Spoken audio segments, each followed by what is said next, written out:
Would I be the butthole for making my half-siblings take DNA tests? My dad was a pro athlete. He wasn't famous, but he was a steady presence on a team that was. When his career ended after injury, his first wife divorced him, cleaned him out and got custody of their kids, turned his kids against him, and never remarried so she wouldn't lose the alimony payments. When Dad met my mom, his ex threw a fit because Mom came from a poor family / wasn't white, and according to his ex, she was a gold-digging whore because she was pregnant before they got married. My mom died when I was young and we struggled for money between the payments Dad was making and his injury / lack of education making it hard for him to get a job. My half-brothers were really well off from his support payments and the money from their mom and her close friend she was living with. Whenever they stayed with us, they made it clear that they were only there because of the custody order and that they thought we were trash. When Dad saw how upset they were making me after Mom died, he stopped asking them to come. Dad passed away a few months ago. His will left everything to me, so I'm basically set for a modest life. As adults, my half-brothers never had contact with him, not even on holidays or his birthday. Suddenly they're saying that I'm not his, they're going to compel a DNA test that I influenced his will and they're taking me to court. I have no doubts that I'm his thanks to a DNA test I already took years ago for non-paternity reasons, that they don't know about. What I am starting to question is if any of them are his sons. Would I be the butthole for agreeing to take a test, but insisting that they have DNA tests too, knowing that I'm not going to give them anything even if they pass? They and their mother treated my parents and me like crap, and I want to know how far the hypocrisy stretches. I also sincerely want to not have any of them actually be my family. Info: what would be the point of demanding DNA tests from these people when it changes nothing? Your father left a will. They are not in the will. DNA does not change that, so what's the point? I think depending on the relation, if nothing is given they can contest the will, which I assume is why they're taking her to court, so it would just cement the fact they have no rights to anything of the dad's. Edit. Thank you to everyone who's explained this to me. I know now this is not how it works. Laughing out loud, don't know why this got so many upvotes, but please give more to the people who explained it because they deserve it more. From a legal perspective, it doesn't matter. Original poster should cut contact and just let the lawyers do their job. Getting the DNA doesn't matter to contest, or contesting doesn't matter?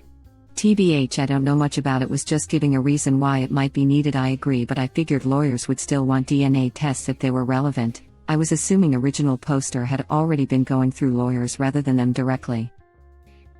It matters far less than you would think, and this holds true for both sides. From a legal perspective, all of them were children born of the father's marriage, and he was presumably listed as the father on the birth certificate. Moreover, he died testate, so this isn't an intestate heir situation. Where the siblings are going to have a hard time is that they are going to have to prove that the original poster unduly influenced the father. It's not an easy standard to meet. If he had a previous will that also disinherited them, that's a problem for them. The fact that they hadn't seen him in a long time? That's another issue. Their biggest issue is that they are going to have to hire a lawyer, and they don't have a great case. That means a chunk of money up front. I read the post as they were threatening to do these things, but haven't done anything. I'm wondering if original poster could sue them through her father's estate if they are not his children. The fact that he was married to their mom at the time of birth makes me think no. Don't know if that is a state or federal issue. Also, I think she is being petty towards them because even after death, they are still trying to take advantage of her father. I like petty crap and it is appropriate here. It's like throwing an empty box at a bunch of vultures. Just to watch them swoop. It's going to be an issue of state law. In my state at least, I highly suspect that this would be non-starter. I get petty. I love petty, but legal stuff is expensive, and even if you win, you can be out a small fortune. Yeah, this isn't my area of practice. I do family law, not trusts and estates, but I do encounter T&E enough to know a bit, and this all sounds pretty accurate for my state, CA. Original poster is not the butthole. I think the issue of is the person really the father is more of a family law area, maybe?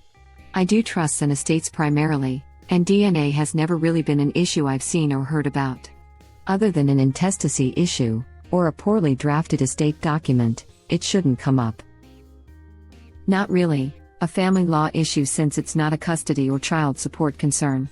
It sounds like everyone is over 18, so it's out of my wheelhouse.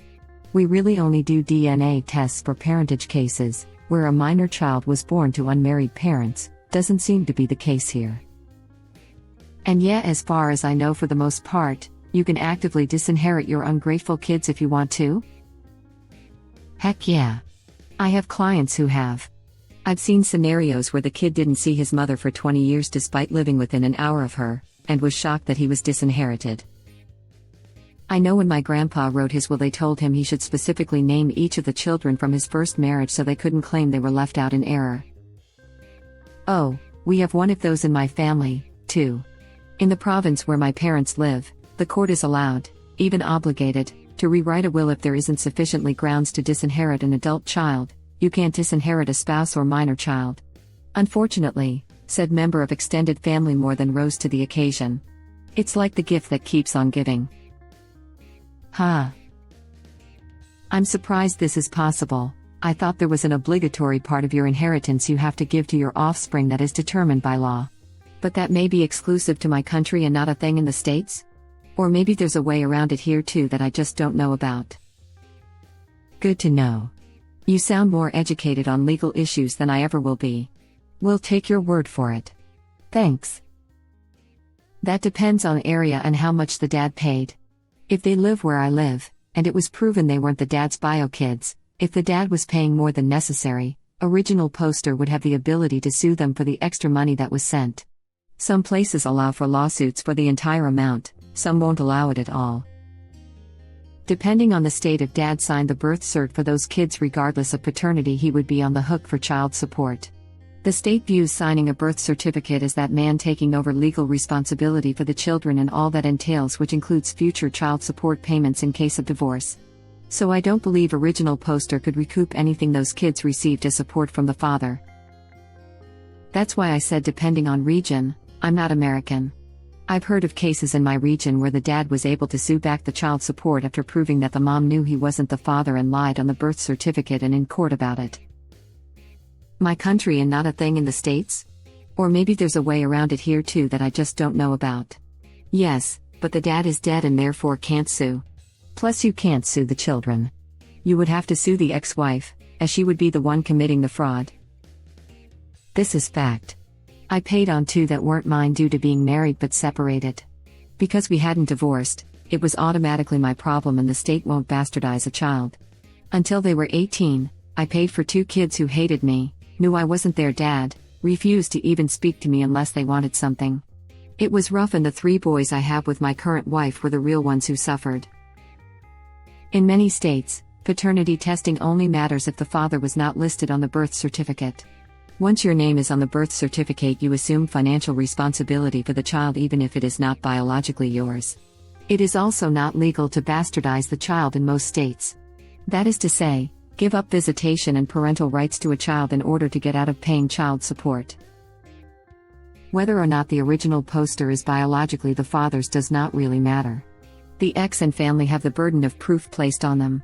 They have to prove everything they claim, which would be exceedingly difficult if they had little to no contact with the father. Very few lawyers would take this case without substantial payment up front as well and some hard evidence. My advice would be to do nothing, aside from consulting with a lawyer. Force the ex and family to spend money on a lawyer before revealing your paternity testing results. In my experience, the odds that they will shell out money for a lawyer without extensive evidence of their claims is very slim.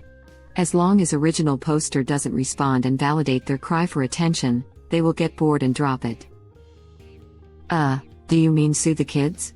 I could maybe see the logic behind suing the mother if she lied about paternity, but none of that is the children's fault. It wouldn't matter. She was getting alimony. The fact pattern is silent on child support. Either way, every state I've heard of won't allow you to recoup erroneous child support for any reason. In my state, if you're the presumptive father, you're immediately on the hook for child support until you rebut the presumption with either a paternity test or evidence you didn't F the mother for 300 days before the child's birth. But the thing about that is, it does not remove the obligation before the rebuttal. You still have to start paying right away or you owe back child support from birth until rebuttal. I meant them as a family. It would be the mom only on paper. But if original poster 1, items purchased for the kids could be ordered sold through the courts. I read what I wrote and really didn't put that in at all. I don't believe she could actually sue the kids too. Sorry that I was confusing. What grounds do you think original poster could sue? It's not illegal to challenge a will. Going to have a hard time is that they are going to have to prove that the original poster unduly influenced the father. It's not an easy standard to meet. If he had a previous will that also disinherited them, that's a problem for them. The fact that they hadn't seen him sue them for what? Even if they aren't his biological brothers, they aren't the person you claimed child support because they were kids then. That would be their mother, and a court probably would, have given a support order anyway. Total waste of time and money to try to sue them. Petty too. Right, that's kind of what I figured, but since they were asking her to do one, I thought it might matter for them somehow. Laughing out loud. Thanks for explaining though, makes the whole thing even dumber on their part. At least original poster seems not to have much to worry about then though. I'm aware of the term intestate, but it had never occurred to me until now that testate was its opposite. Thanks. States have different laws on wills. For example, where I'm from, the state forces the will to be 1/3 for living descendants split equally, 1/3 for descendants split how the person writing the will sees fit, and a 1/3 that can go to whatever the will writer wants.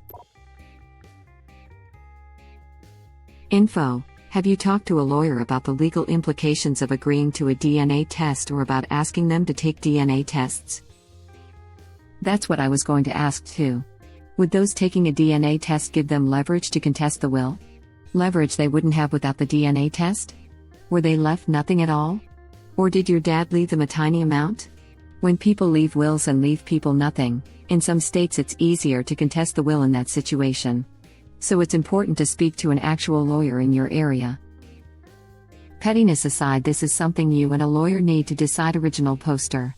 You don't want to do something like this and have it blow up in your face and work against you.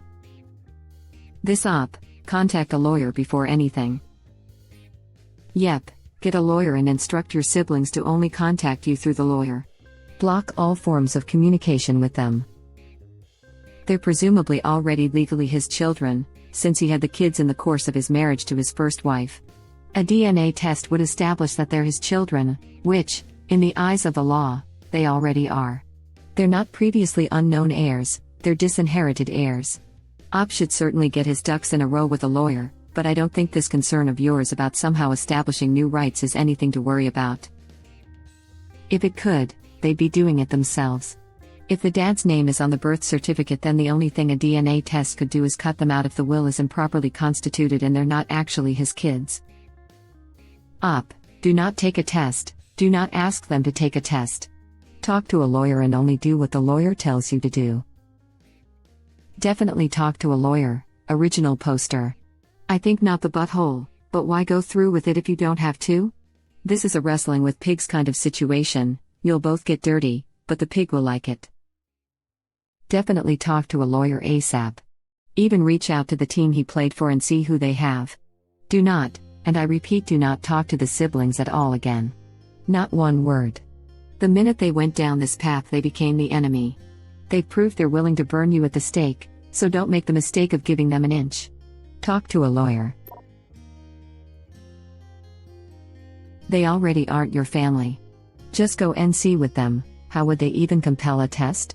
Did you father have a will that said, my stuff goes to my favorite son/daughter, or did it say, my stuff goes to Op? Not the butthole. They definitely are, but just drop the rope already, for your own mental health. I wonder if there would be anything he could do regarding the child support payments if the kids weren't his father's. Like, would it be possible for him to get any of that money back? I know nothing about this sort of thing, so I'm very curious. No, not likely. It's a horrible situation for married men whose partners stray, but children born to married women are listed as the husband's child.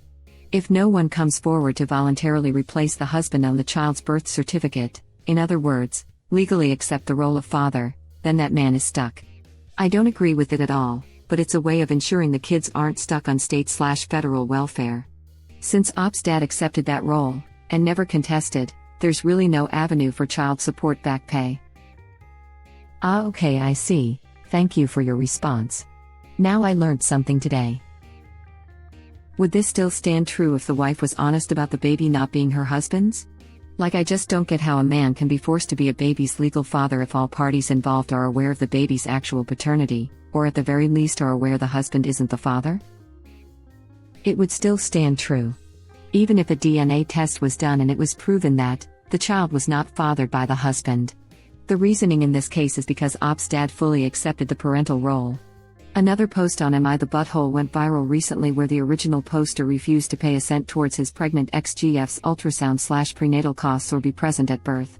The reason is because if you do those things, the court will read it as you accepting the father title, even if the child isn't biologically yours. Once you fall into that hole of acknowledging parentage, you're screwed. Unless the actual biological father comes forward and agrees to take your place on the birth certificate. Women don't have any magical ability to know who the father is when there is more than one possibility. Like, obviously cheating involves lying, but if there is more than one possible father, the woman has no way of knowing who the father is, so she has no ability to be honest about it with any certainty. She's just guessing. Op, please listen to this. Going down this road of DNA tests isn't going to give you the closure or satisfaction that you are seeking.